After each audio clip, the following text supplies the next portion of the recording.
Hey, Mike Golic here, and you all know I talk for a living, but while we all talk, there are millions of skilled workers out there, like construction workers or utility repairmen or solar technicians, who make their living as doers. They keep the lights on, the roads paved, the water flowing. They're the unsung heroes who keep the world moving. Look around you.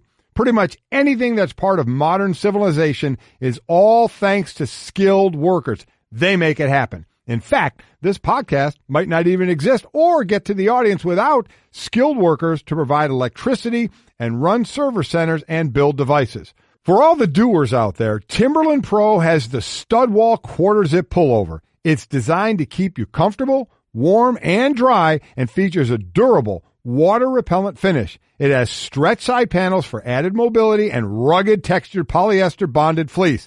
Get this. It even has a stand-up collar and a chin guard so the zipper doesn't rub against your chin, which hurts and is annoying. It's a must-have wardrobe staple for doers. There are talkers and there are doers. Timberland Pro. Always do, never done. Are you hiring? With Indeed, you can post a job in minutes, set up screener questions, then zero in on your short list of qualified candidates using an online dashboard. Get started today at Indeed.com/podcast. That's Indeed.com/podcast. Hope your Thursday's off to a good start. Glad you're with us. Golic and Wingo, ESPN Radio on ESPN News, and ESPN News, even though, we are on ESPN News and ESPN Radio. That was clear. We're presented by Progressive Insurance. Our phone guest joined us on the Shell Pennzoil Performance Line. Mike Golic, Trey Wingo here. So it was your birthday yesterday. Yes, Tell me which experience was better for you. Yeah. You and I golfed. Yeah. And then you went and saw Elton John with your wife. Wow. You put me in a tough spot here. Yeah, I am. You put me in a tough spot. Yes, I am. Clearly it was golfing with you. Okay, there you go. Well, it was actually. Couldn't get off the tee box. Struggled. It's fixable. Yeah. It's fixable. And by the way, let me just say this, and I give Golic a lot of grief on the golf course, blah, blah, blah, blah. You are kind of freakishly good at everything you do. That 56 wedge game you put on yesterday was ridiculous. Worked out well. I mean, the weird thing is usually people have a certain yardage from which they're very comfortable with a certain club. I have a range there. Like from 90 to 10. Yeah. You whip out the 56-yard wedge, 56-degree wedge, 3 feet, 4 feet, 5 feet. Yeah. That would drive me nuts. The only problem is, what are you allowed 14 clubs in a bag? I got one down. Yeah. But that's one less you have to worry about. Okay? Playing from the fairway, I'd really like to start to learn to do. Because after hole, you saying, hey, Mike, just move it away from that root or that stone so you don't break your wrist, and me having to use my foot wedge. See, your driving game is fixable. I kind of don't want to fix it, though, because then I'm toast. Then all of a sudden, I'm toast. Then I'm going to be in your rearview mirror, aren't I? I'm going to be looking like son of a... Yeah, there he is. So while I'm happy to help, I really don't want to help. I just but it was fun. We had a good time. We do that, and Elton John had to be fantastic. It was really, really great. The only thing, unfortunate, was obviously I decided to leave before the entire concert because that would have been really bad. But it is funny. It was like we had an ESPN town hall there. Yeah. I ran into Sage Steele. Oh, okay. I ran into Boomer. Right. And the Boomer, first thing he says to me is, hey, go to bed. Yeah. Past your bedtime. And Seth Markman, who runs our NFL studio shows, known affectionately on Twitter as Tuna's Weasel, was also there. So we had a really good time. It was really fun, and it was a really good day and a really good night. But we're moving on, and we're going to be on the road, don't forget, this week, going down to Philadelphia for the game between the Colts and the Eagles. And Golic and Wingo on the road, brought to you by Progressive Insurance, cars, homes, boats, motorcycles, RVs, and more at Progressive.com. We have a lot to get to, including much more on the NBA's findings on the Dallas Mavericks and Mark Cuban and what they did, and maybe more specifically, Mike, what they did not do to the Mavericks and specifically Mark Cuban in terms of punishment for what went on under his tutelage. We'll have Kate Fagan, who does a great job for us on Outside the Lines and a bunch of other places, and ESPN.w.com writer, to get her perspective on what did and did not happen with the Dallas Mavericks from the NBA's internal investigation into that Sports Illustrated article. We'll get to all of that a little bit later, but first, Mike, let's start with what we always do and what's trending, and this just in. Whatever chance you have, do not groove one to Yasiel Puig. No. Swing and a line drive deep left center field. Back is Blackman. It is gone! Just to the left of dead center. Yasiel Puig, a pinch hit, 3-run homer, and the Dodgers lead 5-2. That the call from Roxy Bernstein on ESPN Radio. It's Puig's homer with 2 on and 1 out in the bottom of the 7th. Ignited that 5-2 win. And more importantly, Mike, a 3-game sweep over the Rockies. Yeah, that was big there. Done playing them, and they sit there and they hold now a 2.5-game lead, I believe right around 9 games to go. So while not insurmountable for the Colorado Rockies, certainly the Dodgers sitting in a nice position and playing well. As I mentioned yesterday, Dave Roberts, their manager, saying we're playing our best ball right now, and it's a great time to be playing your best ball, and Puig is doing a nice job of knocking it out of the park. Again, he has 6 homers in his last 18 at-bats. You hit 333, you're in the Hall of Fame. You hit 333 with in home runs. In home runs. That's a whole nother atmosphere. Yeah. So he's doing really well. And again, it really looks good for the Dodgers now, Mike, because that was the last game of the season between these two. So if somehow the Rockies are going to catch them, the Dodgers are going to have to collapse with 9 games to go. They're going to need help. Yeah. Colorado's going to need help. Scoreboard watch a little bit. Congrats to Walker Buehler. He's the youngest Dodger pitcher with a 10 strikeout game since Clayton Kershaw. Back in 2011, Kershaw was just over 23. Buehler is just over 24. Right. So again, the Dodgers looking good, and again, their largest lead of the season with 9 games to play in what has been a really up and down season for the Dodger faithful. But right now, they are in really good position. Speaking of good position, is it tonight? Is tonight going to be the night? The Jets and Browns kick off Week 3 in the NFL in Cleveland. The Browns, 0-1-1. Will be seeking to end their 19-game winless streak dating back to Christmas Eve, December 2016. They get the Jets coming to town on a short week after a bad loss at home with a rookie quarterback. Mike, there's a lot of factors that play in. You think this really could be the game where it all ends for Cleveland. Yeah, Cleveland defense has been playing well, getting pressure on the quarterback, and you have a young quarterback in Sam Darnold who does a nice job of making things happen. They call it the ugly success at times. Sometimes not the greatest footwork, but he can get it done, but make some mistakes as well because he's a rookie. So I look for a lot of what this Cleveland defense can do to Sam Darnold and that offense, but also the Jets defense had been playing well, especially that secondary. But will the dilly-dilly Bud Light coolers be unlocked tonight? Again, I think that's one of the greatest promotions in what I think it's like 10 or 11 bars around Cleveland. There's a cooler full of Bud Light that will be unlocked and given out free after the Browns win a game. Yeah. I mean, it's awesome. I mean, literally, there is a chain and a padlock. Yeah, on that literally cooler. is. It's not just, we just locked. No, there's a chain and a padlock on that, waiting for that Bud Light to be opened, and it could be flowing tonight. I will say this, 2 games in, I didn't see much difference in Sam Darnold Week 2 as opposed to Week 1. I thought he played really, really well. You're going to have these interceptions at times, one in the end zone where it didn't seem like, was it he and Anunua? I can't remember the receiver. No, it was Terrell Pryor, I think. Weren't exactly on the same page. I think Darnold is showing you what he's going to be, and you have to be pretty impressed if you're a Jets fan. When he doesn't look like he looks comfortable, he seems in control. Yes. And I think that's the key thing. You talk about that it factor. He's had turnovers in college. We get it. He's going to have turnovers this year, but it doesn't look like, it doesn't look like the stage is too big for him. Correct. Or the moment is too big for him. Even on a mistake, and we saw in that first game, pick 6 on his first pass to come back in against Detroit and play well. So I think that's what you like going forward, because let's always remember, you don't draft a quarterback in the first round for his rookie year. No. You got a long time with this guy, and you got to like the start. Yeah, again, he was the youngest quarterback to ever start an NFL game as far back as 1950, we can say with great certainty. And his first game was on Monday Night Football, and he throws a horrible pick 6, and then he comes back to rally them to a big win. His nickname at USC was the DNA, and you're seeing that for a reason. We'll see if he is enough, and the Jets defense is enough to slow down what will be a hyped-up Cleveland crowd and team tonight.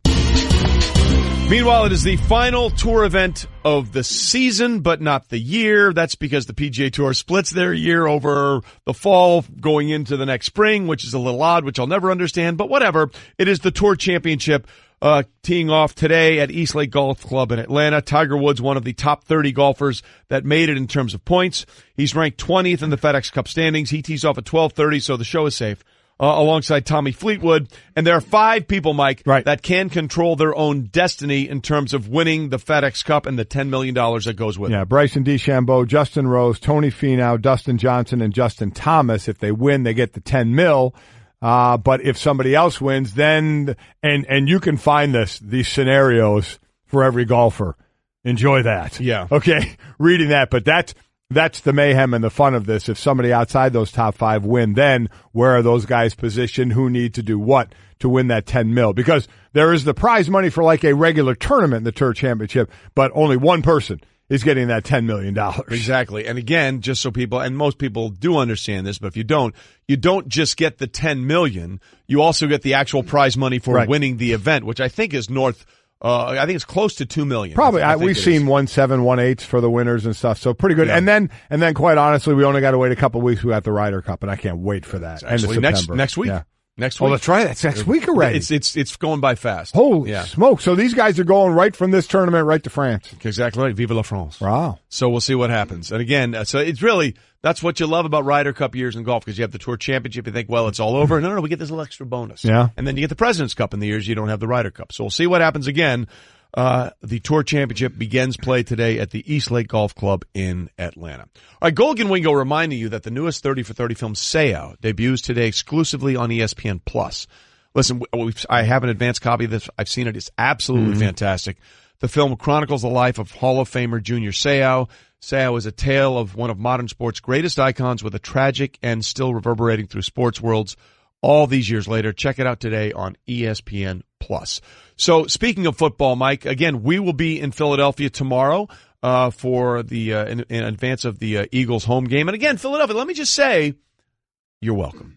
Now, we here at ESPN or at Golic and Wingo would never take credit for somebody else's success. No, it wouldn't. Except in this case, we are.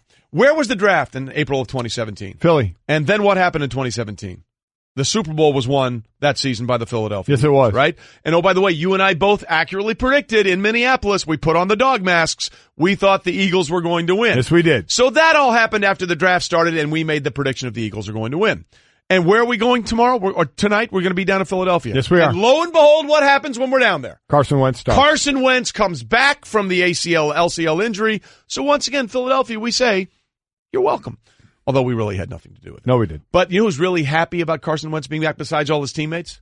I said, imagine the coach. That's right. Yeah. Because Doug Peterson was peppered more than Nick Saban was about Tua Tagovailoa about whether or not Carson Wentz was coming back. And now that it's official, here was Doug Peterson talking about, I don't have to talk about this anymore. There's no more news. I don't know what you guys are here for. There's absolutely nothing to report. What do they call it? The galaxy or whatever is in balance now. You guys can relax. So we can leave? Who? Carson. He's still cleared, yes. You can leave, yes. The planets are aligned. He's still cleared. And because you can leave. Wasn't Doug was one of the worst angry press conference guys we've ever heard, right? I don't know what else to tell you. I'm not talking about it anymore, but I'm going to keep talking about it. I don't know what else to tell you. I don't know what else to tell you. He struggled with that a little bit, but you could tell he was certainly, ticked off about all of that. But now all is calm. And let's see. Listen, let's not expect, the seas to part and this to be the Super Bowl looking team again. Remember, Carson wasn't even the quarterback of the Super Bowl winning team in Minneapolis. There's going to be some rust to kick off. The guy hasn't played for a while. Yep. I mean, and played to the point of actually getting hit, which is what's going to happen now. Well, only in the right way. With what's going on. Now, he may get hit, but they may get a flag against the other team. But you still got to take the hit. All right, so he's been cleared. That's the big thing. He's going to play. So here's Carson Wentz now when he heard the news that, hey, you're cleared and you're good to go. And obviously I was excited. It's been a long time coming. It's been quite the grind of an offseason, and just throughout all of this, a lot of the unknown of when and all those things. I know you guys were dying to know. I was dying to know at the same time, So there's a lot of excitement, a lot of built up, almost anxiety over when was going to be that time. So almost relieved to finally, be cleared and get back out there. I can't express enough whether it's during the season. Sometimes it's even worse during the season because everybody is focused week in and week out on their game and on their game plan. If you are hurt and out for the year, the alone feeling that you have, the not part of the team feeling that you have during the season when you're out is brutal. Now, this had to be tough for him because he gets hurt in December and then misses the whole playoff run in the Super Bowl.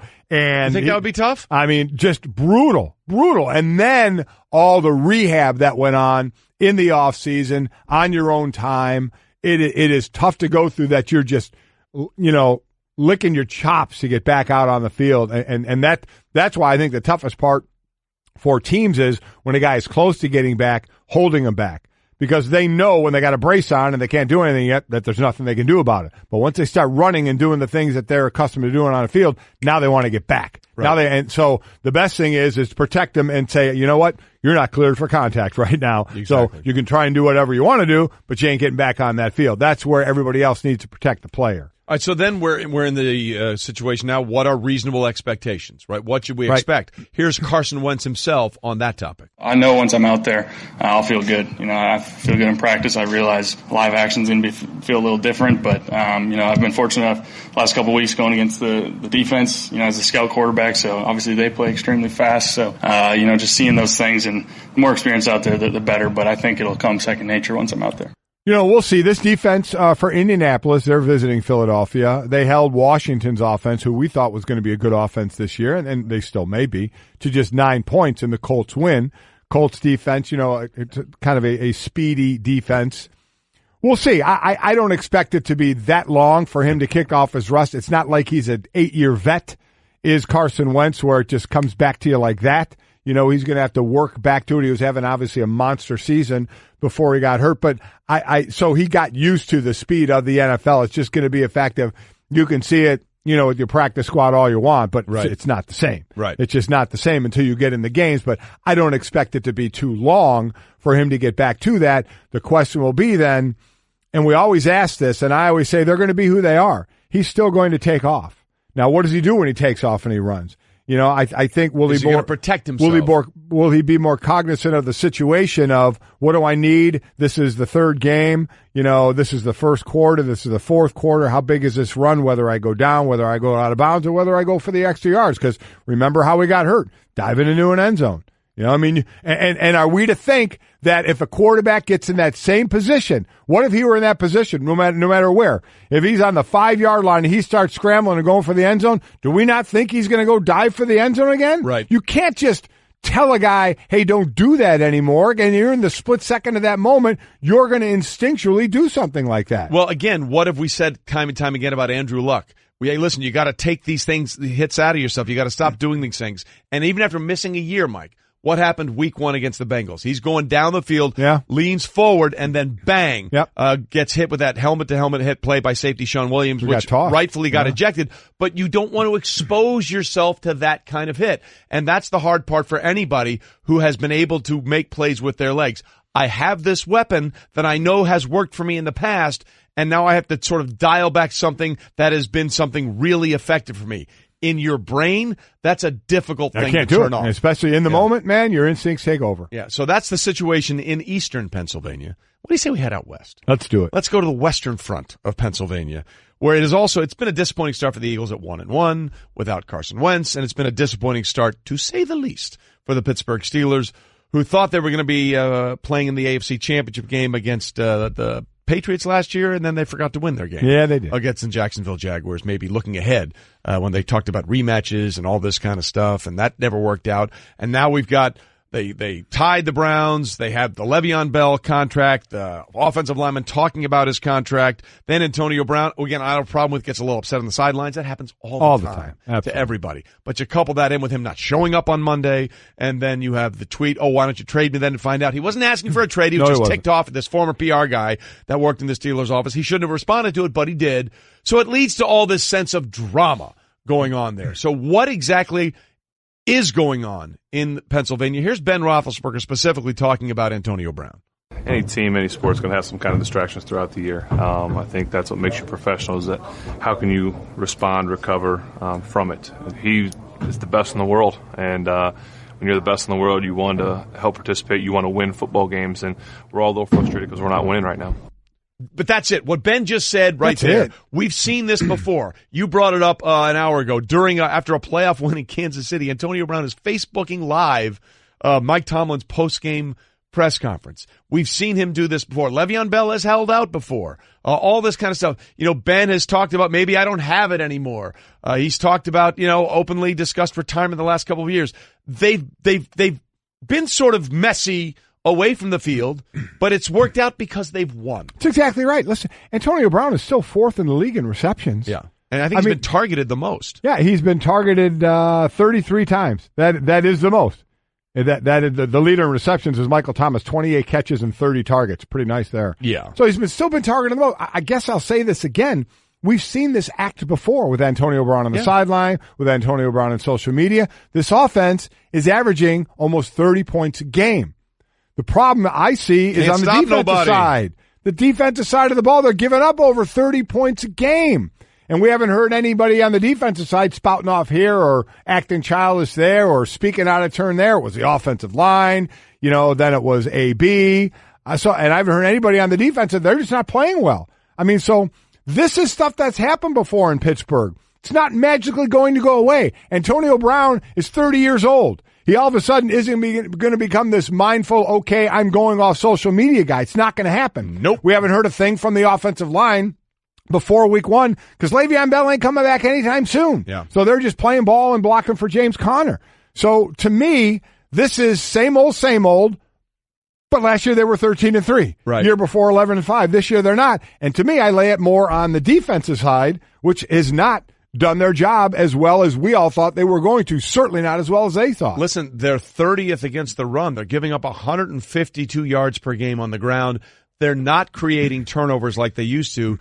And, for all the drama that we talked about, as you alluded to on the offensive side, it has zero to do with the defense. The one thing that may be hurting this team the most is the fact that Ryan Shazier, unfortunately, isn't there. Because he was the one guy on that defense, Mike, that you couldn't account for. He was the one guy on that defense that you could have it blocked up right, and he's going to find a way to make a play, or he's going to find a way to come away with a turnover. Those are the things that they're not doing on the defensive side, along with stopping the run. So for all this drama and everything else about Le'Veon Bell and his jet ski and Antonio Brown spouting off on the sidelines and all this other stuff, at the end of the day, if you're not stopping anybody, you're not winning. And that has nothing to do with what we've heard from players on the offensive side of the ball. I guarantee you in that locker room, it does not have an effect on the defensive side. They are just not performing right now. And they got to go to Tampa Bay on Monday night and try and stop the best-looking chest-hairy quarterback there in you football. go.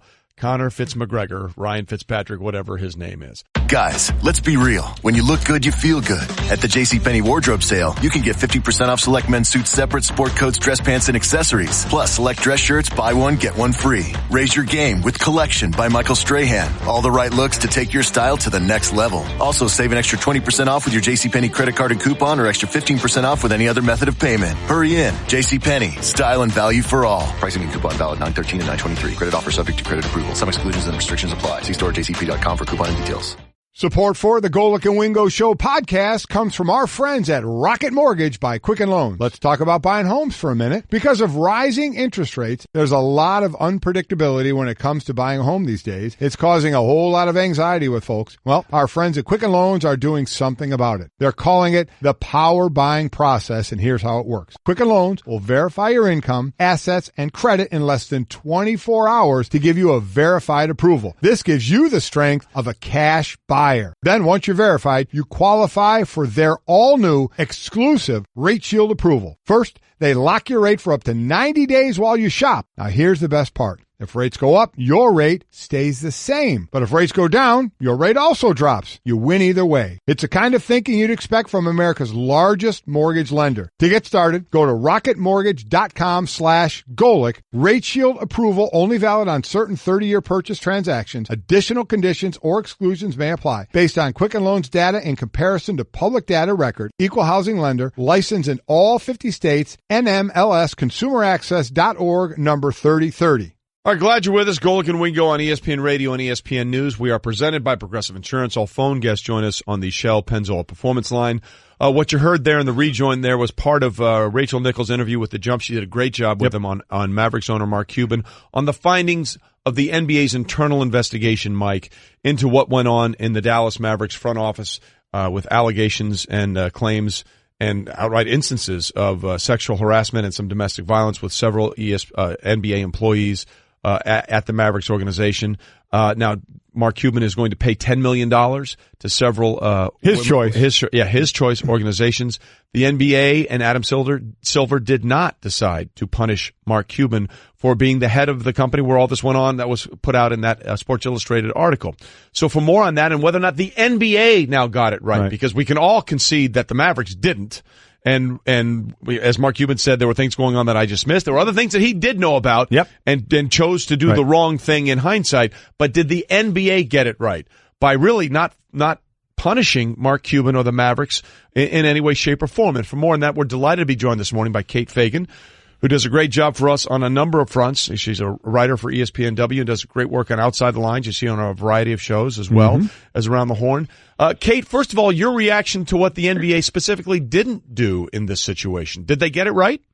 Yeah, I actually was not concerned or upset that the NBA didn't suspend Mark Cuban or take that punishment any further. I mean, there's a lot of reasons why I felt that way. One was sitting with that interview with Rachel Nichols as a human and watching it and actually asking myself the question, does that look like someone, Mark Cuban, does that look like someone who truly is contrite and truly is someone who didn't know on a really deep level what was going on in his organization? And the answer that I came to with that question was, yes, he did look like a guy who I believe did not know the full extent of what was happening. Now we can talk about whether we think he should have known more, and certainly the answer to that would have been, I think he would agree, is yes. But I think we also have to ask ourselves, like, what would a suspension of Mark Cuban look like? I mean, we're sitting here in the sports world, and we're about to come off of the suspension of Urban Meyer at Ohio State, and I don't think a lot of us are sitting here thinking that suspension of Urban Meyer rocked the world and changed a lot. And so I think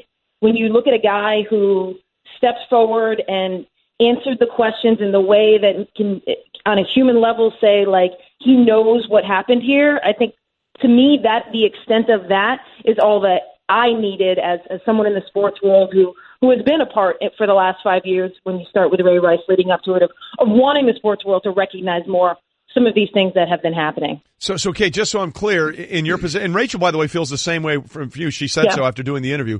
The perception that it appeared that there was actual contrition and an openness to have this thing sort of laid out and have the NBA or whatever league do whatever is necessary is an important part of this.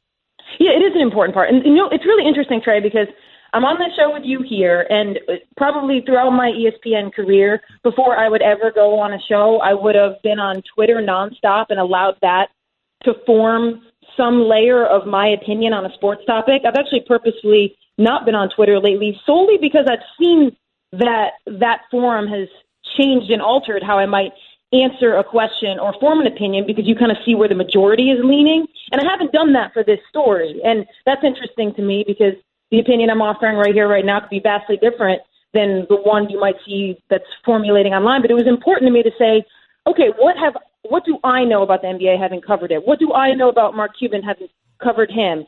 Same as Rachel Nichols. What did I see from that interview and from his behavior afterwards? And the place I landed was, I saw all the things that we've been asking for in the sports world from someone who is tangentially related to this kind of bad behavior. I mean, we can't keep changing the goalposts on what we're asking of people who are not the sole bad actors in a situation, but in the case of Mark Cuban, as I mentioned, it's like tangentially related, where we wish he had done more, but he's not the bad actor. We can't keep changing the goalposts.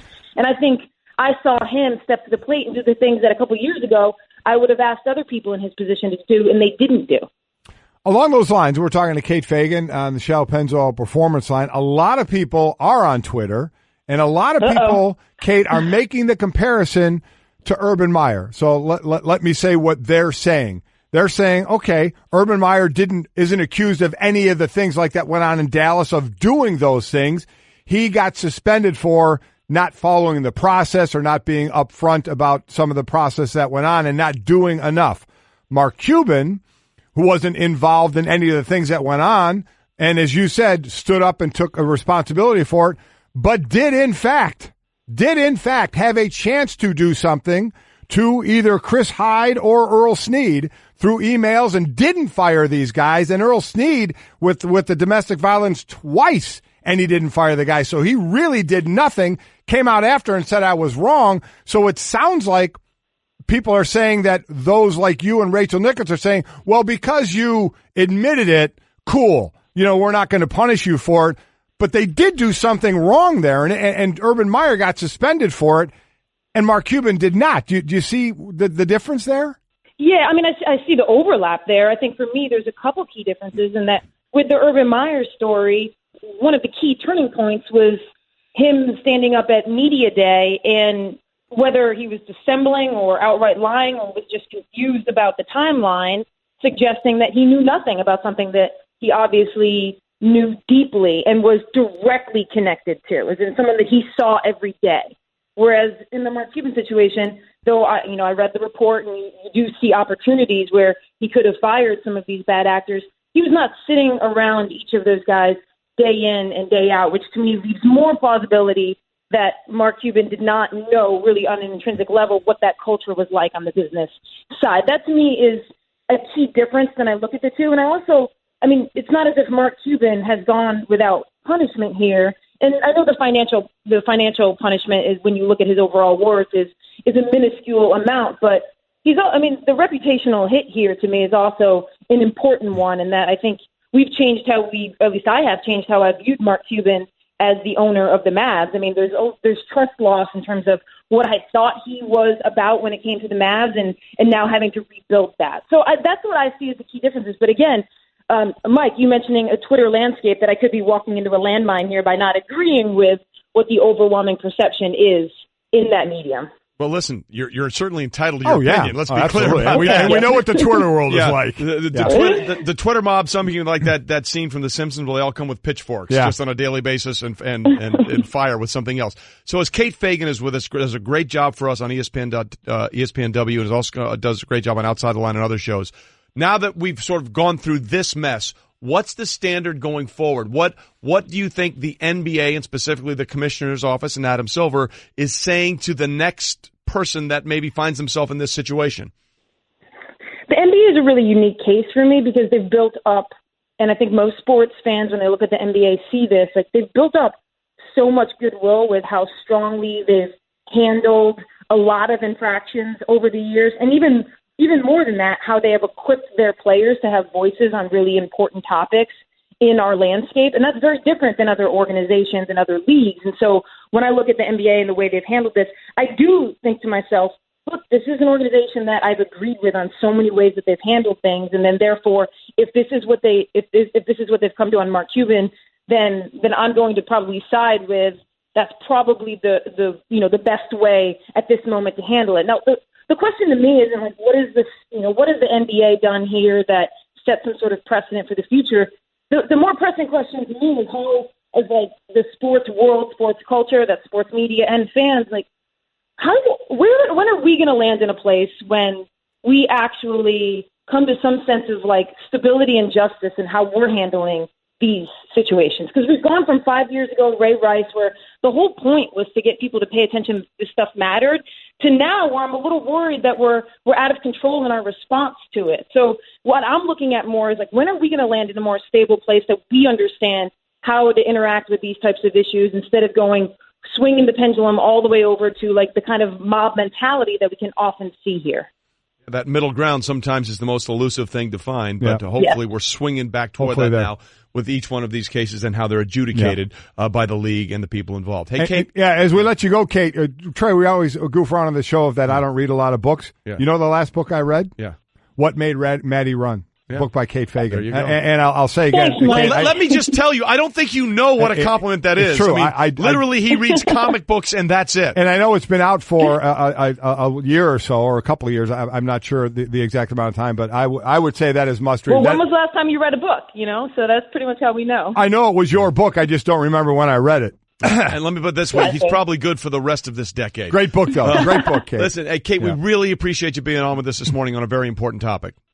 Thanks, guys. Appreciate it. Thanks, Kate Fagan always does a great job with us does. On a lot of I love things. It. Fantastic. Yeah, and the book is great. It is really, really good. We're getting, again, this is Twitter world. This is what happens. A lot of kickback that, the Urban Meyer thing from the Clippers, Donald Sterling, who was basically run out of the league. Why isn't there anything going on with Mark Cuban? People just making those comparisons. We can sit there and go through them and compare. Yeah. Are they apples to apples? Are they not? I have no. We can chat about that. And at the end of the day, that's what the commissioner's office is going to have to deal with, because that's where those questions now have to be directed, because this was their decision. When it comes to hiring, you don't have time to waste. You need help getting to your short list of qualified candidates fast. That's why you need Indeed.com. Post a job in minutes, set up screener questions, then zero in on qualified candidates using an intuitive online dashboard. And when you need to hire fast, accelerate your results with sponsored jobs. New users can try for free at Indeed.com/podcast. That's Indeed.com/podcast. Terms, conditions, and quality standards apply. Asking Brett this more. How many coaches received votes in this? According to the NBCA, Coaches Association, 7 other coaches received votes in addition to Casey: Brett Brown, Mike D'Antoni, Nate McMillan, Greg Popovich, Quinn Snyder, Harry Stotts, and Doc Rivers. Doc Rivers? We're saying we have some integrity issues in the vote. Wait a minute. Doc Rivers? So look, we're trying to get to the bottom of this. Doc Clippers? Doc Clippers? Doc from the Clippers? Doc Rivers from the Clippers? Clip it. Do you know how quickly?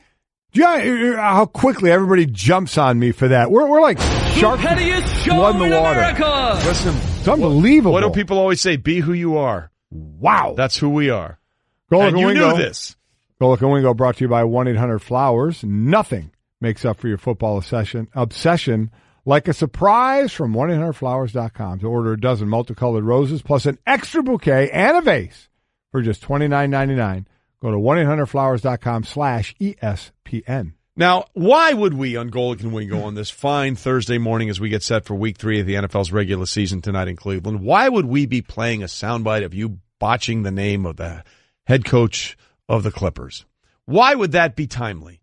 Well, Michael, because Jimmy Butler apparently wants no more of Minnesota and has requested a trade, and according to our Adrian Wojnarowski, the teams that he's most interested in being traded to are the LA Clippers and either the Knicks or the Nets.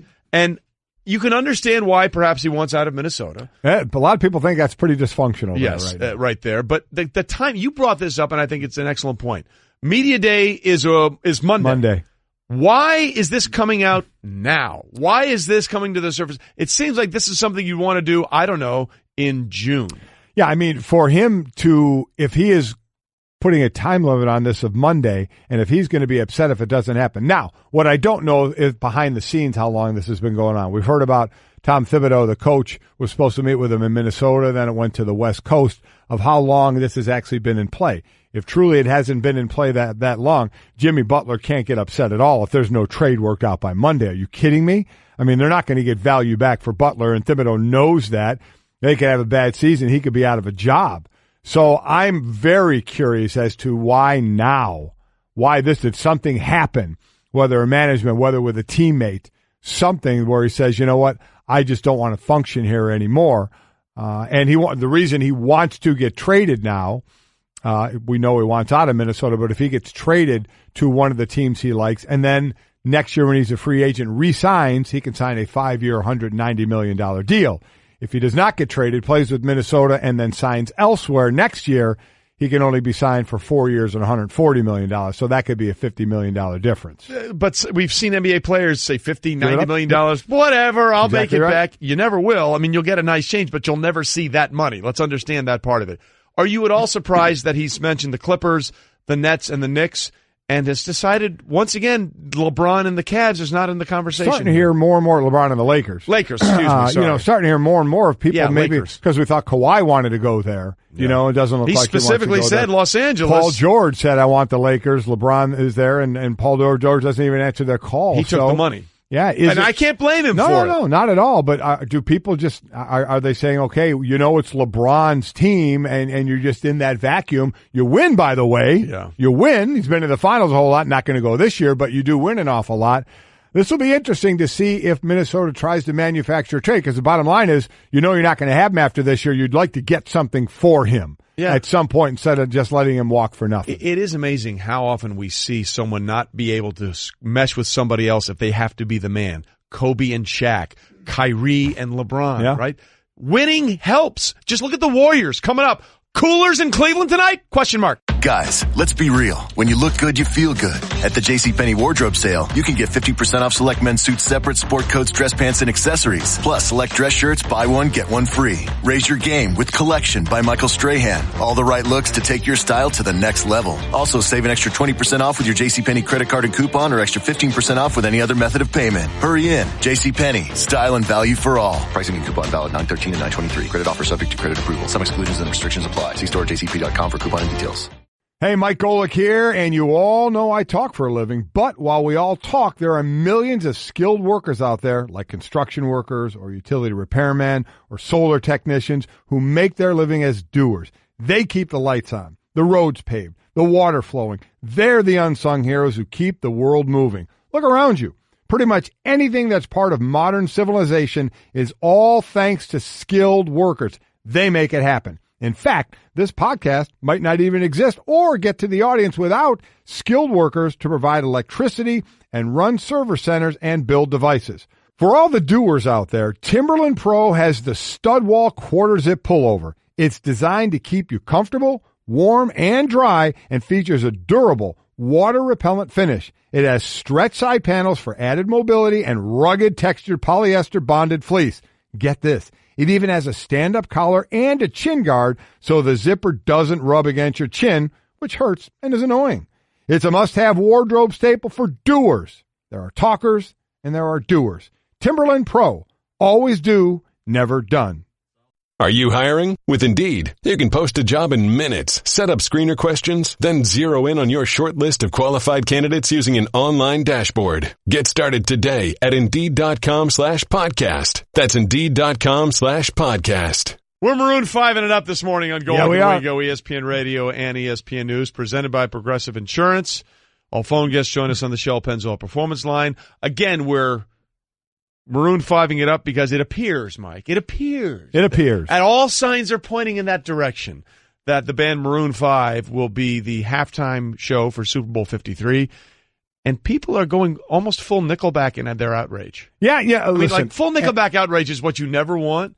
And it seems like it's headed in that direction. and it doesn't seem like you would ever get 100% approval by everybody, even though if they named Beyonce and they were, I'd take your, Twitter life into your own hands if you went negative on that. With the Bayhive. Saturday Night Live did a great skit once about this one people that didn't like Beyonce. Oh. You know Beyonce? Yeah. Why don't you like Beyonce? What's wrong with you? Like the police came and got them because they didn't like Beyonce. But, nobody's ever going to agree 100%. To me, it's not only now who you pick to do the halftime, but it's who are they going to bring along? There's going to be other guests Who's your involved. supplemental artist? Exactly right. Who's going to make that appearance? To try and spruce it up even more. We'll see. Yeah. So, again, it's trending that way. We'll figure it out. We got a lot to get to today. Got a couple of interesting guests, and we're going to play a little Love It or Shove It a little later on in the show, which means Bubba and his ego will have to wait to get through the studio door, which is always interesting. We'll get to all of that after we do What's Trending. And what's trending is Yasiel Puig is doing this at an alarming rate. Swing and a line drive deep left center field. Back is Blackman. It is gone!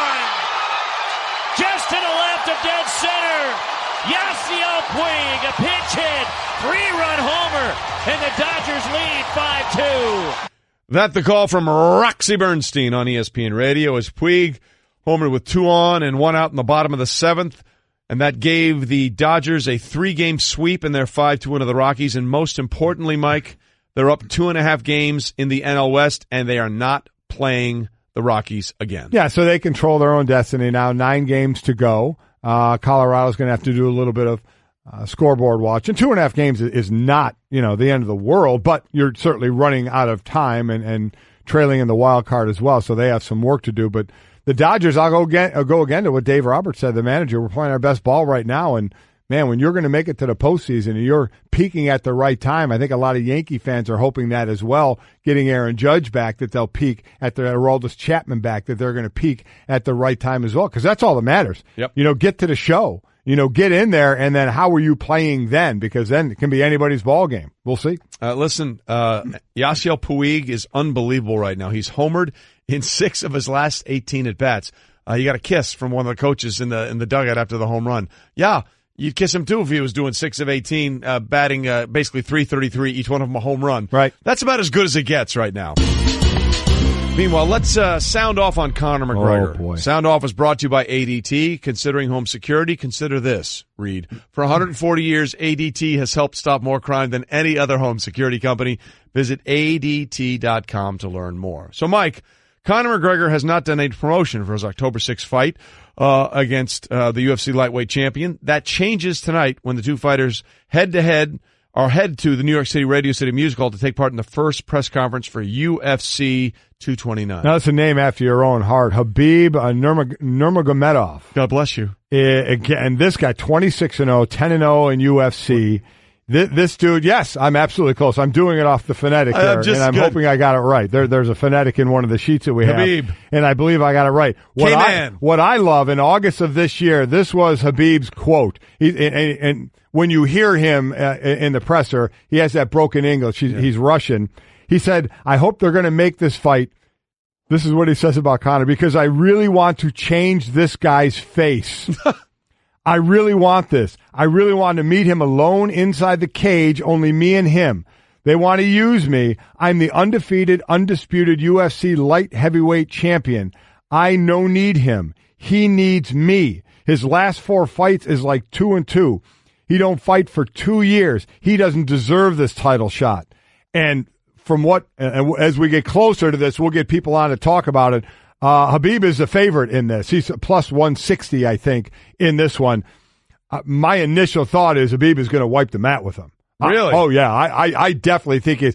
You know what? Conor has gone and done his thing, made a ton of money. I didn't even think he was ever going to get back in the ring again. Right. With all the money he made in the Mayweather fight. He hasn't fought in a while. Maybe in time he will go back. Maybe in time. So I don't know. You know. Who is he fighting against? Habib. Come on, you can do it. Nurmagomedov. Nicely done. I think I'm doing it right. Nicely I think so. done. I think. Yeah. But I'm looking forward to this. Yeah. Obviously, the presser, because you know how good Conor is. Correct. In these press conferences. But you're right, though. The interesting question is, we don't know how good he is anymore inside the octagon. Been out of the octagon for a while now, and this is one's going to get interesting. I think this guy is going in not just to win, but and who is this guy again? Pain. Habib Nurmagomedov. I think you're right. I think it's Nurmagomedov. Nurmagomedov. Or Nurmagomedov. No, it's Medov. Nurmagomedov. Oh, stop it. Either way, it's very interesting. Yeah, you nailed it, by the way. And how about this? In his first project since directing the record-breaking Black Panther, Ryan Coogler is teaming up with Bron on the long-anticipated follow-up to the Michael Jordan Bugs Bunny hit Space Jam. Now, they're not technically going to call it a Space Jam movie. You don't know if it's a prequel or a sequel. Just know it's in the same genre and the same theme as Space Jam. Yeah, it's going to be shot in the off-season after the 2019 season, I believe. Going back to the original Space Jam, how many players can you name that were in that? Oh, not many. I mean, you got Michael Jordan, obviously, Larry Bird, Bill Murray was in it. Yeah. Charles Barkley, Patrick Ewing, Muggsy Bogues, Larry Johnson, Sean Bradley, Ahmad Rashad was in it, Del Harris was in it, Vlade Divac, Ced Ceballos, Jim Rome, Cedric Ceballos, Paul Westphal, Danny Ainge. How about that? That was a great movie. And that's not even the cartoon characters. They were the best part of it. Yeah, I'm looking forward to this. But again, I believe off-season of 2019 is when this will be shot. Production is tentatively set for 2019 during the NBA offseason. It'll be James' first starring role after a successful turn as a supporting character in Amy Schumer's comedy Trainwreck. And they're hoping that this movie will do as well as Trainwreck. I thought LeBron was good in Trainwreck. He was very funny. Cena was fantastic in Trainwreck. He stole the show. He was great. His inability to articulate things, it was very for good. lack of a better term, was very, very interesting. You know who has no problem articulating? Yeah, or a big problem articulating. No problem. Uses it to his full advantage. Yes, he does. Our next guest, Stugotz from the Dan Le Batard with Stugotz, joins us. All right, Stu, how nervous are you tonight? How nervous are you? Your Jets are a 3-point underdog going into Cleveland. I'm always nervous, Trey. I mean, the Jets play a football game. It doesn't matter who they're playing, what night they're playing on, what time they're playing, what field they're playing on. I am a nervous wreck headed into every single Jets game. And listen, you can say at this point, it's fair to say, right? The Browns are due. I mean, they are, if ever a team was due for a victory, it would be the Browns at home on a Thursday night, nationally televised game, isolated game. The entire world is watching them, and they're playing a pathetic New York Jets team and organization. Like, it is ripe for the taking for the Cleveland Browns tonight, so I'm very nervous. And the bad part is if your Jets lose, you end up being the answer to a trivia question. The Browns' first win since forever, and what team did the Browns beat to unlock the coolers to let Bud Light flow freely in the city of Cleveland? Right. Yes, the Jets are the answer to all the bad trivia questions out there, Mike. It is always guess Jets, and you'll have like a 75% chance of being right if you guess the Jets, you know? Yeah. So okay, let's take whatever happens tonight out of the equation. Obviously, after the big win Monday night, there were high hopes for the Jets in the home opener, and, they didn't do it. However, I got to say, Stu, watching that game, my impressions of Sam Darnold were no less tempered, or my perception of him didn't change in the loss as it did after the win. I think you really have found the guy here.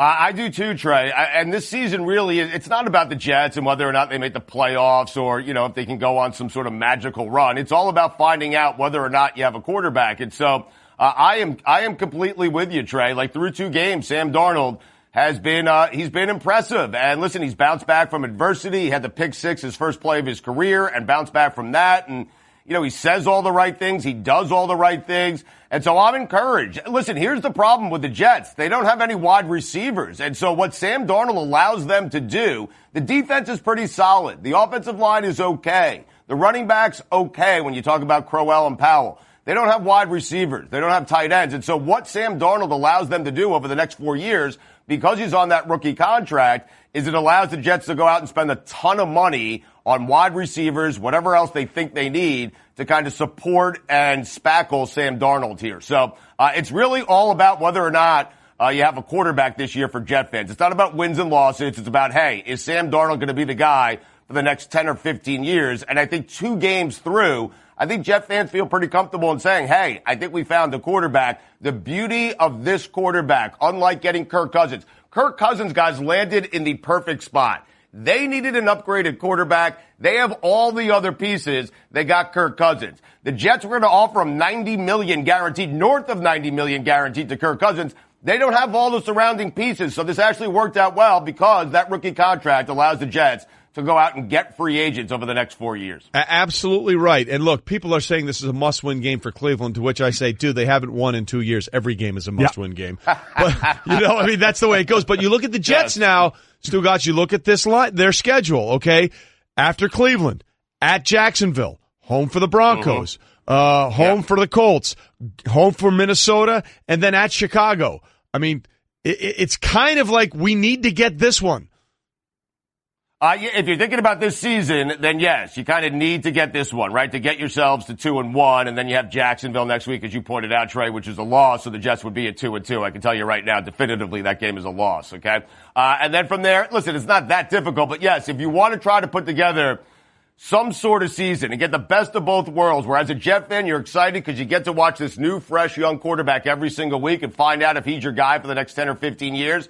If you want to combine that and be selfish, and most Jet fans are, combine that with a season in which they go on some sort of crazy magical run, get themselves to a playoffs, maybe win a game once they get to the playoffs, then yes, tonight they have to win tonight's game to get themselves to 2-1. 1-2 Jets going up against the Jacksonville Jaguars. No, you can basically say the season's over, but I don't care. I really don't, Trey. I do not care about the playoffs. I only care about whether or not we have a quarterback for the next 15 years. That's it. Stu, you have the right thought process. Act like you don't care about this year, and if they do well, you can be pleasantly surprised and not let down again. It's perfect way to do it. It's the Stugotzian way of doing it. Let's move off the Jets, because I don't feel like talking about them anymore.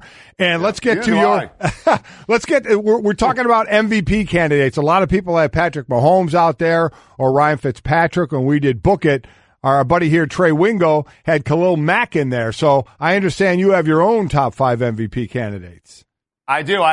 Listen, it's ridiculous that we're doing this. Now, Stanzik told me we're all going to do this, but I have my top 5 MVP candidates because I know Trey likes to do power rankings. I love that Trey loves to do power rankings. I don't care that Trey does them after the first week or second week of the season. It's never too early for power rankings. I have my power rankings through 2 weeks of NFL MVPs. Now, you guys did not prepare a list. That is obvious, We right? did not. So we'll just react to yours, and we'll do so wonderfully.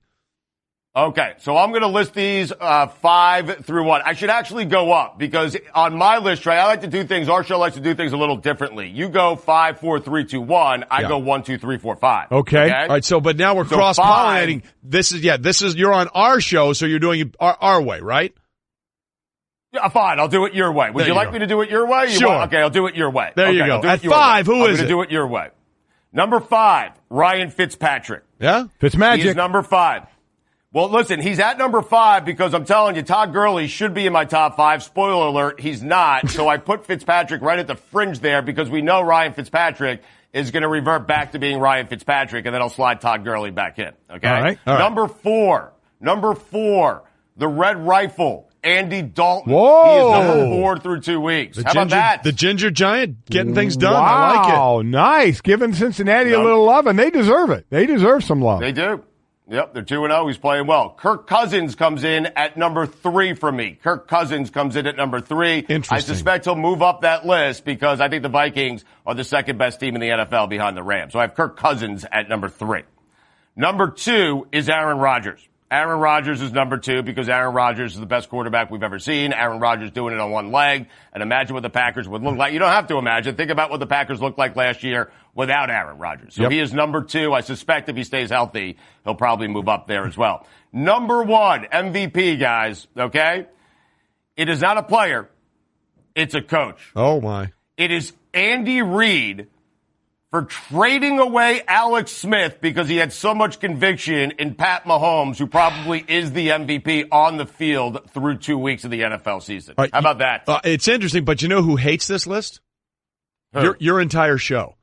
Because what does Dan always say? We sanctify these coaches. We do this, blah, blah, blah, blah, blah. It's never about the coaches, right? That's the running mantra on your show. It is, but here's the thing. Like, I railed against Andy Reid all of last season, guys, because I was like, really? You're going to trade Alex Smith? Alex Smith for an unknown at quarterback in Patrick Mahomes. I dared Andy Reid to do it, and Andy Reid took me up on my dare. Dare accepted, and he won the dare. So I blasted Andy Reid for doing it because I thought Alex Smith was a good quarterback. Alex Smith is an okay quarterback. Patrick Mahomes is a Hall of Fame quarterback. So Andy Reid, good job for having the conviction in your beliefs to get rid of Alex Smith. A good quarterback will get you to the playoffs, but he will not get you to the Super Bowl. This guy can get you to the Super Bowl and win Super Bowls. Not many coaches would do that because they're all coaching for their jobs. Andy Reid is not. He did it. Good job by him. He's the MVP. It was a great move by him because I was holding off on it as well, and I'll hold off on the Hall of Fame quarterback talk as well. I mean, you're jumping into the pool like everybody else. Let's give it a little bit of time before we make the bust. You know who's not on your list? One more week? No. You know who's not on your list and should be on your list and maybe up at top? And Stugotz, for as much as you go outside the box, you picked all quarterbacks. Can that be any more boring? You picked Andy Reid. All right. I picked a coach, Mike. Whatever. You want to go outside the box, and this isn't even outside the box. Who should be number 1 or in the top 5? Nobody wants to put Michael Thomas in there. Michael Thomas has 28 receptions in 2 weeks. He is on pace for 224 receptions. The league record is 143. He's not going to get 224, but he sure as hell can get 143. He's been targeted 30 times and caught 28 balls. It's not like defenses don't know the ball is going to go to him, yet he still finds a way to come down with the ball. Got a Hall of Famer throwing it to him, I get it, but no love for a wide receiver, Stugotz? No, I mean, listen, that is fair. That is fair, Mike. Here's the problem with the Saints, though. I mean, the Saints lost that first game, right? And then they struggled with the Browns at home. So I have to take, winning into consideration here. And Michael Thomas, I mean, I'm sorry, Mike, in that offense with Drew Brees throwing and Mark Ingram is out, they're not running the ball as much as they were last year. Michael Thomas is fantastic. He is amazing, but he is not a top 5 MVP candidate. I'm sorry. I'm sorry to disappoint you. Mike, I thought you'd be upset I didn't put an offensive or defensive lineman in there. I mean, not a wide receiver.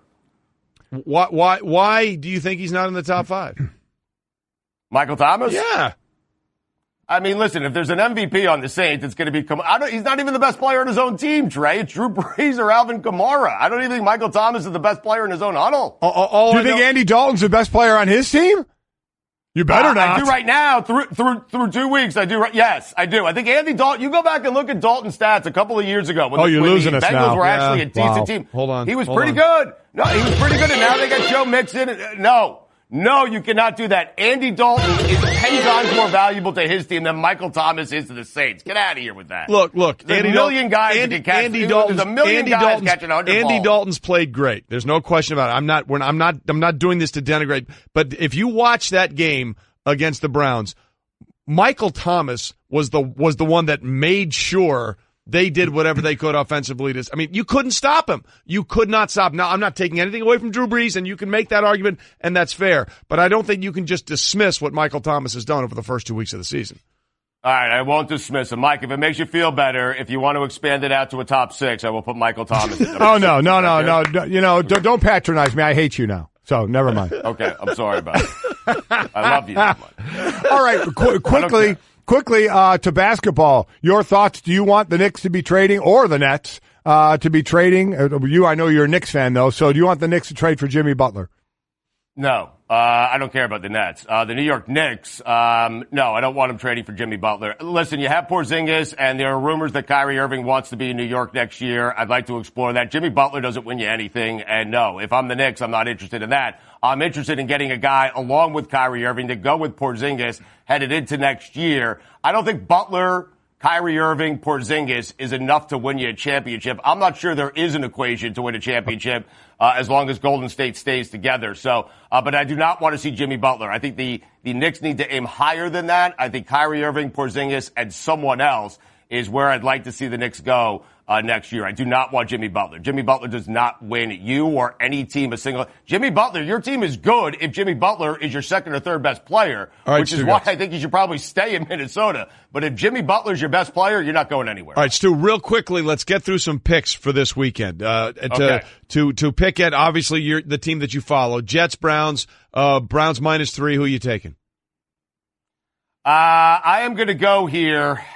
Man, this is tough. I'm going to take the Cleveland Browns. There's no way I'm going to take the Jets here. So I'm going to take the Cleveland Browns. This is what I actually hope I lose, guys. I'm going to take the Cleveland Browns here, -3. All right, how about this one? Oakland at Miami, Dolphins 3-point favorite. Okay, I'm going to go with the Dolphins here. I think the Dolphins are actually pretty good. Adam Gase, Ryan Tannehill. Tannehill is healthy now. I'm going to take the Dolphins here to win by 14 points. I thought we had a contest going on, but we'll get to that in a second. Yeah, we're going to. We're clock integrity. Okay, so then we're going to pick this one on Monday night. We're going to go first here on these two. Pittsburgh at Tampa. Mike, who do you like? Oh, I mean, I can't believe Pittsburgh's favored in this game. Yeah, that does seem How odd. ridiculous is that? Well, you know what that tells you? It tells you the sharps in Vegas where the money's going. Right. You know what I mean? I'm going with Tampa. I'm going to keep riding the Fitzmagic train. Listen, a lot of me wants to take Pittsburgh because this would be the classic scenario in which Ryan Fitzpatrick's magic runs out. Pittsburgh finds himself. But I'm telling you, I think the Bucs have found something in the chemistry. I'm going with the Bucs on this one. Stu, what about you?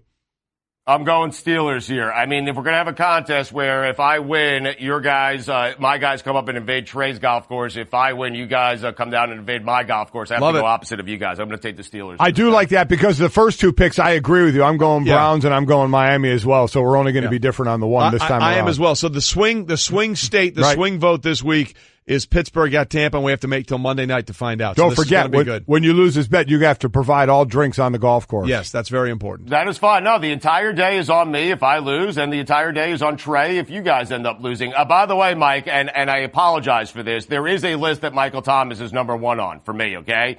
It is guys in sports, okay? He is number one, firmly entrenched on this list. Guys in sports who look like they are good in the bedroom. That is it. Number one on my list. Go ahead. I dare you to debate it. We talk about it on our show all the time. He just looks like he's good at it, Mike. In fact, football is his second best skill. I would love someone to say that about me, that better than anything I did athletically. Yeah. I would like that. Well, we're still waiting. Yes, all right, thanks. Yeah. Appreciate that, Stugotz. We'll see how this plays out. We'll talk to you next week. Thanks, Stu. See you. Okay, see you guys. Guys, let's be real. When you look good, you feel good. At the JCPenney wardrobe sale, you can get 50% off select men's suits, separate sport coats, dress pants, and accessories. Plus, select dress shirts, buy one, get one free. Raise your game with Collection by Michael Strahan. All the right looks to take your style to the next level. Also, save an extra 20% off with your JCPenney credit card and coupon, or extra 15% off with any other method of payment. Hurry in. JCPenney. Style and value for all. Pricing and coupon valid 9/13 and 9/23. Credit offer subject to credit approval. Some exclusions and restrictions apply. See store jcp.com for coupon and details. Support for the Golic and Wingo Show podcast comes from our friends at Rocket Mortgage by Quicken Loans. Let's talk about buying homes for a minute. Because of rising interest rates, there's a lot of unpredictability when it comes to buying a home these days. It's causing a whole lot of anxiety with folks. Well, our friends at Quicken Loans are doing something about it. They're calling it the power buying process, and here's how it works. Quicken Loans will verify your income, assets, and credit in less than 24 hours to give you a verified approval. This gives you the strength of a cash buyer. Then once you're verified, you qualify for their all-new exclusive Rate Shield approval. First, they lock your rate for up to 90 days while you shop. Now, here's the best part. If rates go up, your rate stays the same. But if rates go down, your rate also drops. You win either way. It's the kind of thinking you'd expect from America's largest mortgage lender. To get started, go to rocketmortgage.com/Golic. Rate Shield approval only valid on certain 30-year purchase transactions. Additional conditions or exclusions may apply. Based on Quicken Loans data in comparison to public data record. Equal housing lender. Licensed in all 50 states. NMLS ConsumerAccess.org number 3030. Like pulling teeth with you sometimes. Everything has nuance. Okay. You know what nuance has? Pulling teeth is also having nuance. I have no idea. I'm begging you to move on. Stay Wingo. That's all I can be. Oh, yeah, Golic and Wingo on ESPN Radio, ESPN News, presented by Progressive Insurance. All phone guests join us on the Shell Pennzoil Performance Line. Hey, look who's here. Let's do it. It's Bubba Granger. Finally, Say some again. Things. Let's go. What do you got? Just taking up so much time. He does, doesn't he? I got to talk to John. Just shortens this segment altogether. So we talk to who? Let's John Wiener. Yeah. Okay. No, I'll talk to him. Let's jump right into it. Yeah, let's go. Get to it. Eli Manning is toast. Love it or shove it. Toast. Damien Woody basically said that yesterday. Toast in what way, Bubba? Not the edible kind. Toast and he's going to get hit a lot, or just toast? Yeah. Toast and because he's completing doesn't really clarify the question. He's completing almost 70% of his passes, even though they are short passes. I think but he's going to get the snot knocked out of him. Yeah. By the way, this is Love It or Shove It, brought to you by Granger. Way to not do the one job you had there, big guy. So here's the other thing. I think what he's saying is, no matter what they have around him, whatever Eli has been, he's not going to be anymore. I think. If I'm interpreting Damien Woody's remarks correctly, I think I'm going to love that. Then there's not enough around him, especially with that offensive line. So I'm going to love that. Yeah, I think I'm going to love it too, because you saw that look when he got sacked that one time. I was like, "What is happening?" Yeah. Ryan Fitzpatrick will be the starting quarterback for the Bucs in Week 4. Love it or shove it. Remember, Jameis Winston will be returning after a suspension after game this weekend, the Monday night game. Yep. I absolutely love that. I think he will be starting. I don't know if it'll be for the rest of the year. We'll see, because the other side of it, that do the Tampa Bay does their management feel they need to know more about Jameis? If so, they're going to have to get him back on the field to look at more if they're going to invest all that money in him. But for Week 4, I absolutely love it. Ryan Fitzpatrick will be there. I'm with you. Even if they lose to the Steelers and he plays poorly, I don't think with what he's done the first 2 weeks, and more importantly, Mike, the way the team has embraced him, I don't think they're going to pull the ripcord after one bad start, if there is one. I think he gets more, and then if he has 2 or 3, then they might do that. I'm going to love that as well. I think Bucs starting quarterback Week 4 will indeed be Ryan Fitzpatrick. Of the starting quarterbacks coming off major injuries, Carson Wentz will have the most touchdown passes this season. Love it or shove it. This season. So let's go through those. We got Andrew Luck. Yeah, we've got Deshaun Watson. Right. And we've got Carson Wentz. Am I missing anybody else? No, I think that's it. Of the major ones. Luck has 4. Watson has 2, and obviously this is Wentz's first start. I'm going to say no. I'm going to shove that. You think it'll be Luck? Yeah, I think it'll be Luck, and it might even be Deshaun Watson, because remember the Eagles' passing core right now is very thin. They just re-signed Jordan Matthews. This is not saying that Wentz isn't going to play well. I'm just saying these other two have a head start. And you got big play guys in Hopkins and Fuller. That's both. my point. I think more often than not, you're going to have those guys coming through with more. Carson Wentz will play very well and lead the offense, but I don't think he has to throw a lot of touchdown passes for this offense to hum. They got a great running game, and he has his own legs, so I'm going to shove that one. Bubba, I'm going to love it. I'm going to love it. I'm going to say what he was doing last year is going to continue this year. Mark you down for a love. Yeah. Nick Saban will finally lose to one of his assistants this season. Love it or shove it. Texas A&M at Alabama. Again, he's 12-0 against his former assistants, this one being Jimbo Fisher. And he also has Kirby Smart, let's not, potentially. Yeah. He also has a potential Kirby Smart matchup with Georgia. So it's not just about Jimbo Fisher. It looks like it might be about Kirby Smart as well. Now, LSU might have some things to say and all of that. I understand that. But so it's not just specifically tied to this game, Mike, is what if you're thinking about it, it just says we'll lose to an assistant this season. So what do you think? I'm still going to say no. Yeah. I'm not loving it. You're playing your history card? Look, I mean, come on. Look what they're doing. Yeah. I'm shoving it, yeah. Look what they're doing. I'm not betting against them. So I may be proven wrong once this year. We'll see, but not betting against them. When you can play the history card, that's a hard one to get around. Yep. So I think there's the potential for the Dogs to do that, but that's still an unknown. So I'm going to go with shove it as well. Until somebody beats him, I'm going to say they can't beat him. Right. It's just that simple. Agreed. Javier Baez should be the NL MVP. Love it or shove it. Wow. that we were talking about this, I think, last week in the National League. Yelich, Matt Carpenter, Baez, DeGrom. DeGrom is not going to win it, unfortunately. Sorry to say that. Better record than Clayton Kershaw. Better stats. Javi Baez is knocking the ball out of the park right now. As of late, he's been getting some home runs. His 107 RBIs, most in the National League right now. Yelich leads in batting average and OPS in the National League. You know what? I'm going to love it. I think he's going to win it. I think he's doing well enough at the end to that last thing in the voters' minds before they vote for this thing. And there's no other real clear cut, I think. So I'm going to say yes. I'm going to love that one. Say he wins it. See, for what you just said, I'm going to shove it because there is no clear cut winner, right? So you could make the case. Look, we're making the case for DeGrom. We know he's not going to win it, but you could make the case for these other players as well. So. Because there's no clear-cut candidate, I will shove it because I don't think there's one that stands out more than anybody else at this point. Maroon 5 playing the 2019 Super Bowl halftime show. Love it or shove it? Man, to pick a love, I love it. I like him. I mean, I'm fine with it. Do you like him or do you love him? I like it. Okay. I like it. Look who's embracing the nuance now. There's an L. Yeah, but it's love it or shove it. So do you like it or do you love it? I love it. Okay, all right. Make sure. There you go. I'm with you. I wish I could play the like it card as well. Yeah, I'm with you. I was just trying to get you on my side. It's all right. It's fine. I don't lose. Do you like it? If you had your pick, Bubba, who would you put? Weird Al Yankovic. Weird Al Yankovic. The greatest halftime show of all time. All my favorite artists are all dead from drug overdoses. You know that makes it tough then. So yeah, it's just tough. No, I need to know more about. Go silent for 15 minutes. That'll work. Yeah. By the way, it's much longer than 15 minutes. Just so you know, it's a little bit longer. The halftime of the Super Bowl. Yeah, I usually watch the Puppy Bowl. There you go. Oh, I do love that. So which one is your favorite dead drug overdosed artist? Now I need to know. Well, my favorite band of all time is Stone Temple Pilots. Yeah. So Scott Weiland, dying was an unfortunate turn of events. But there are others. All right. You don't have enough time. Way to just bring up a downer on this show and talk about dead entertainers. Thanks, Bubba. Appreciate that. By the way, I'm going to love it simply because I don't like the fuel of the outrage that is going on. Oh, boy, and it's going on. And again, it's not official that they're there, and it'll probably be maneuvered and fixed and changed. It's going to be official. There'll be addendums. The fun thing will be who they bring along.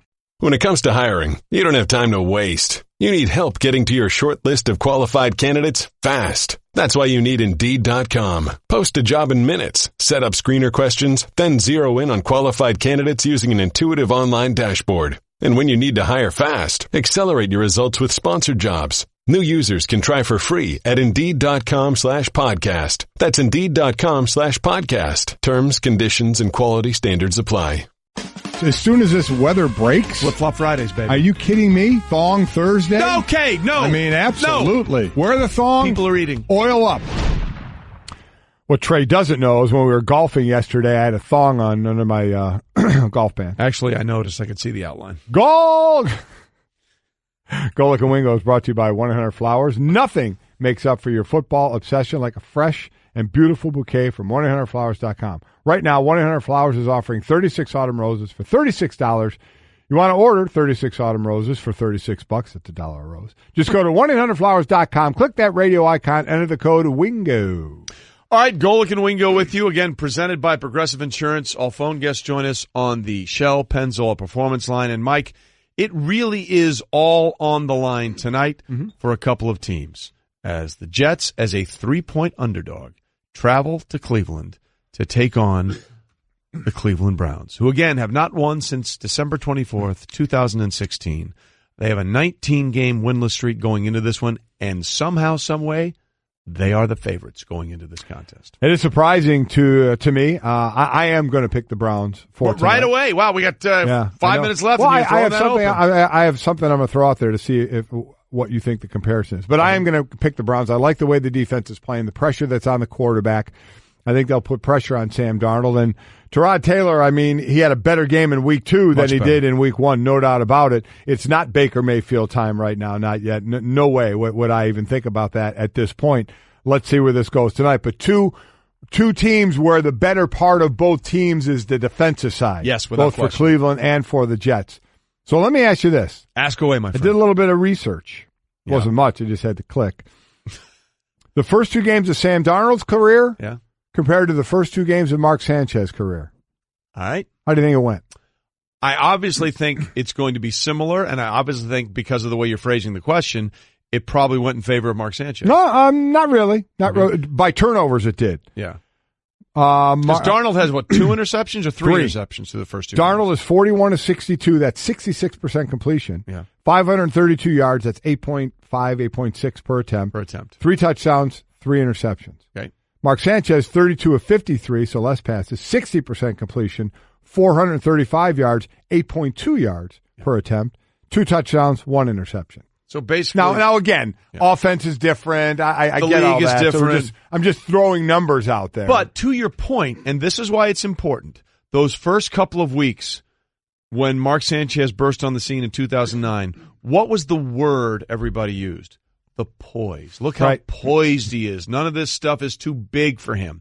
That's sort of the same things we're saying.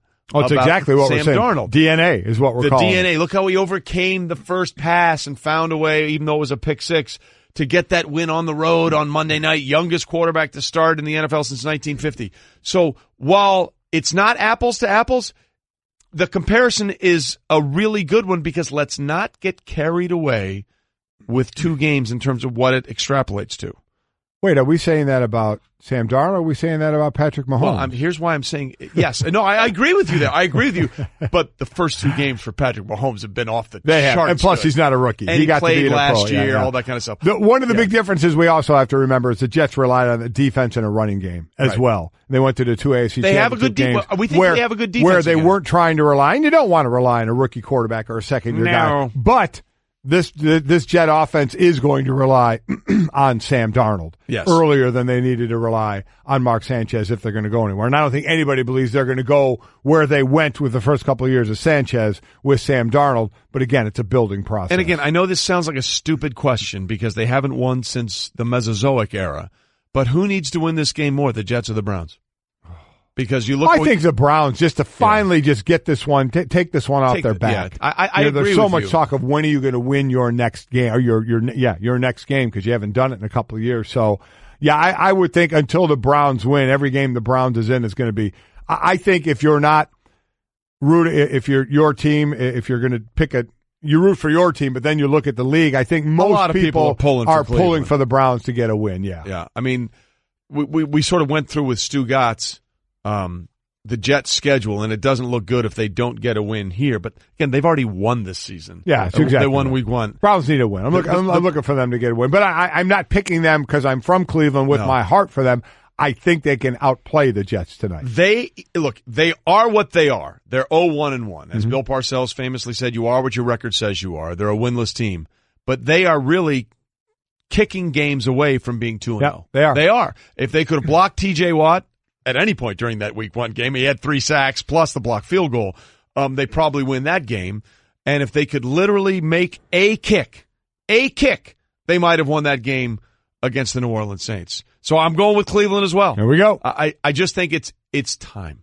It's time. Mm-hmm. Come on, Cleveland. You can do this. You can. And tonight is the night, and let the Bud Light flow. And it's time for us to head to the airport to go to Philly. That's exactly right. We got a flight to catch because we'll be at Chicky and Pete's in Philly tomorrow. You know our guy Sal Powell will be there. We'll all be there to talk about the big game against the Colts and Carson Wentz return. And again, Philadelphia, we mean this from the bottom of our hearts. For all your success, you're welcome. Mm-hmm. Guys, let's be real. When you look good, you feel good. At the JCPenney wardrobe sale, you can get 50% off select men's suits, separate sport coats, dress pants, and accessories. Plus, select dress shirts, buy one, get one free. Raise your game with Collection by Michael Strahan. All the right looks.